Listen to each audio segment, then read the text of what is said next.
ओम। श्री योग वासिष्ठ के उत्पत्ति प्रकरण में राजा बोला, हे राक्षसी, जब सम्यक बोध होता है तब द्वैत भी अद्वैत रूप भासता है। सम्यक बोध का शाब्दिक अर्थ होता है यथार्थ ज्ञान। जैसे मंद अंधकार में रस्सी पड़ी हुई थी और मंद अंधकार में वो टेढ़ी टेढ़ी सी जब रस्सी पड़ी हुई थी तो एक आया, उसने कहा इदम सर्पः, ये सर्प है, लगता है ये सर्प है।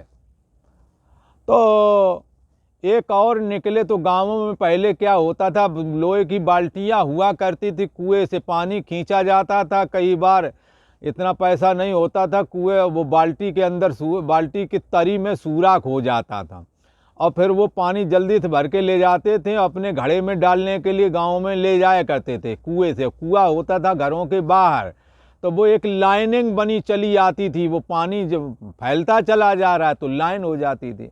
अब घर के आंगन से होकर के वो लिपाई पुताई वाला, गोबर की लिपाई पुताई वाले आंगन हुआ करते थे, उसमें भी वो लाइन बन जाती थी।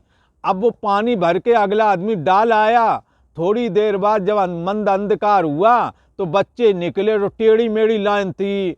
बोले अम्मा ये तो सांप है। तो वो भी सांप जैसा दिख रहा है।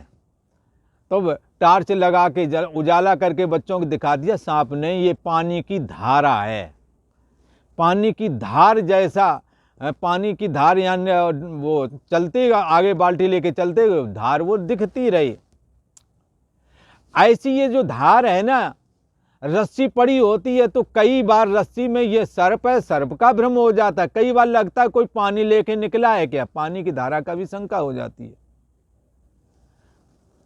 तो ऐसे ही यहाँ कहते हैं कि जब टार्च लगा के उजाला दे करके जब हमने देख लिया तो फिर रस्सी में सर्प नहीं, रस्सी का सर्प जाता रहता है।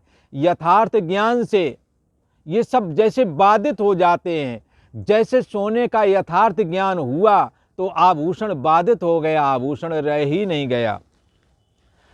तो जब सम्यक बोध होता तब द्वैत भी अद्वैत भाषित होने लगता। सोने का ज्ञान हुआ तो आभूषण भी सुवर्ण रूप ही दिखने लगे। जैसे रस्सी का ज्ञान होने पर जो सर्प दिख रहा था वो रस्सी स्वरूप ही निकला, क्योंकि अज्ञान से द्वैत की परिकल्पना होती है, अज्ञानता के कारण। और ज्ञान स्वरूप चैतन्य सत्ता है ही। ज्ञान की दृष्टि से द्वैत फुरता नहीं। जैसे सुवर्ण ज्ञान है, आभूषण नाना प्रकार के होते हैं, तो सुवर्ण का ज्ञान होने से द्वैत रूप आभूषण का अत्यंत अभाव हो जाता है, सुवर्ण रूप ही रहता है। अज्ञान, क्योंकि अज्ञान से द्वैत की कल्पना होती है, वास्तव में द्वैत कुछ नहीं। अज्ञान के अभाव से, जब ज्ञान के द्वारा अज्ञान नष्ट होता है तो अज्ञान के अभाव से द्वैत का भी अभाव हो जाता है। दूसरा, गुरु ज्ञान के द्वारा जब सर्वत्र आत्मस्वरूप आत्मा का दर्शन साधक करने लगता है तो द्वैत का अभाव हो जाता है। ब्रह्म और जगत में कुछ भेद नहीं, ब्रह्म ही वासनात्मक मन पर प्रतिबिंबित होता है तो जगदाकार होकर के दिखने लगता है। जैसे सोना ही जब आभूषण के रूप में, ये सोना ही आभूषण के रूप में दिखने लगता है, जब ब्रह्म का प्रतिबिंब मन में पड़ता है तो जगत दिखता है। ऐसे ही सुवर्णत्व जब आभूषण में आता है तो सोना ही आभूषण बन करके दिखने लगता है। जैसे ऐसे ही ब्रह्म और जगत में भी समझना चाहिए। ब्रह्म का प्रतिबिंब जब वासनात्मक जगत रूप मन में पड़ता है तो इस जगत की परिकल्पना होने लगती है। ब्रह्म और जगत में वैसे कुछ भेद नहीं। ये जगत, देह और जगत का आश्रय प्रकाशक चैतन्य सत्ता आत्मा ही है। ब्रह्म और जगत में कुछ भेद नहीं राम जी। जैसे जल और द्रवता, वायु और स्पंदता में भेद नहीं, आकाश और शून्यता में भी भेद नहीं। तैसे यह आत्मा और जगत में कुछ भेद नहीं। हे राक्षसी, द्वैत और अद्वैत जानना दुख का कारण है। द्वैत और अद्वैत की परिकल्पना छोड़ देनी चाहिए। द्वैत और अद्वैत की कल्पना से रहित होने को ही परम पद कहते हैं। द्वैत को छोड़ करके अद्वैत की साधना करोगे, फिर ये अद्वैत भी एक वृत्ति है। इस वृत्ति से भी हट करके शुद्ध चैतन्य सत्ता में, हाँ, जो कि निर्हम पद है, सोम अस्मि, वो मैं ही हूँ, ऐसी दृढ़ स्थिति बनानी चाहिए। यहाँ कहते हैं, राजा कह रहा है, हे राक्षसी, जगत और आत्मा में कुछ भेद नहीं। द्वैत और अद्वैत जानना दुख का कारण है।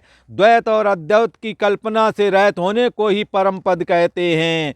दृष्टा रूप जो जगत है वो चैतन्य परमाणु में स्थित है, और उसमें सुमेरु आदिक ये जितने भी पर्वत, जितने भी ये दुनिया है, जो ब्रह्मांड है, सब उसी के आश्रय में है, उसी में स्थित है। बड़ा आश्चर्य है कि माया से चैतन्य परमाणु में अनंत त्रैलोकी ब्रह्मांड फुर रहे हैं।